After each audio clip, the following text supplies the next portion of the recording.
Hello, नमस्ते. आजच्या एपिसोडमध्ये आपण जाणून घेऊया युरिक ॲसिड म्हणजे काय?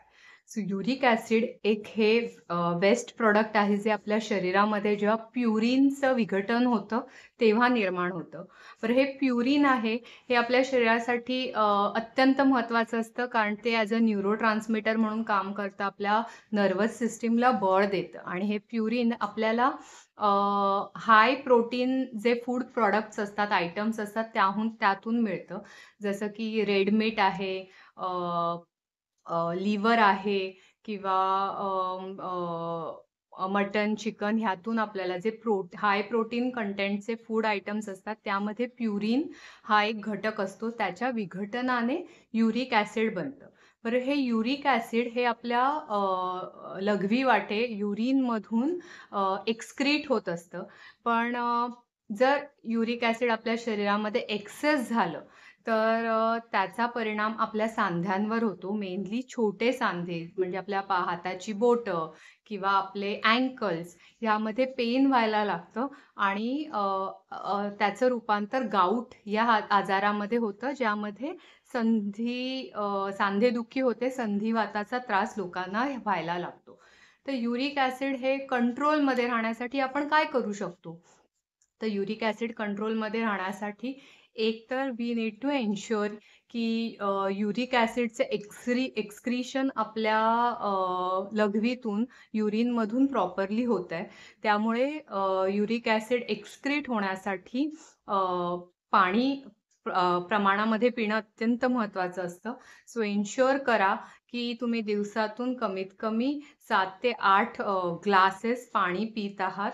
जे तुम्ही जेवण कन्झ्युम करता त्यामध्येही प्रोटीन, हाय प्रोटीन डाएट हा तुम्ही रिस्ट्रिक्ट करणं गरजेचं असतं. तुम्ही अंड खाऊ शकता कारण अंड्यामध्ये प्युरिनचं प्रमाण हे कमी आहे. पण अंड खातानाही तुम्ही व्हाईट एग खा, येलो पार्ट खाऊ नका. पण ज्यांना युरिक ॲसिड इन्क्रीज आहे किंवा गावठी अर्थरायटिस आहे, त्यांनी ते कमी करण्यासाठी आणि युरिक ॲसिड ची लेव्हल मेंटेन करण्यासाठी अत्यंत महत्त्वाचं आहे, की जेवणामध्ये प्रोटीन इंटेक हा कमी करावा. हाय फायबर डाएट घ्यावं, ज्याने मेटाबॉलिझम प्रॉपरली होईल आणि पाणी हे मुबलक प्रमाणात प्यावं, सेवन करावं. आयुर्वेदामध्ये एक औषधी ड्रग ऑफ चॉईस म्हणून युरिक ॲसिड इन्क्रीज असेल तर वापरण्यासाठी सांगितले आहे, ते म्हणजे गुडूची, गिलोय. तर गुडूचीची पावडर ही तुम्हाला आयुर्वेदिक शॉपमध्ये रेडीमेड मिळते किंवा गुडूची घनवटी म्हणून एक गोळी ही आयुर्वेदिक शॉपमध्ये अवेलेबल असते. गुडूची पावडर, गुडूची चूर्णाचं सेवन एक चमचा चूर्ण म्हणजे साधारण 10 ग्रॅम चूर्ण हे तुम्ही जर कोमट पाण्याबरोबर दिवसातून 2दा जेवणाआधी सेवन कराल, तर त्याचा परिणाम तुमचं युरिक ॲसिड मेंटेन होण्यासाठी 100% होतो.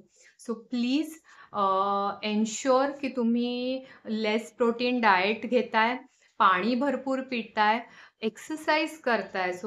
You are following healthy lifestyle आणि त्यामध्ये योगासन आणि एक्सरसाइज ही इन्क्लुडेड असेल आणि त्याच्याबरोबर गिलोय गुळूची पावडरचं सेवन हे कराल, तर तुम्हाला जाणवेल की तुमचं युरिक ॲसिड जे वाढलेलं आहे ते कमी होतंय आणि त्याची लेव्हल मेंटेन राहते.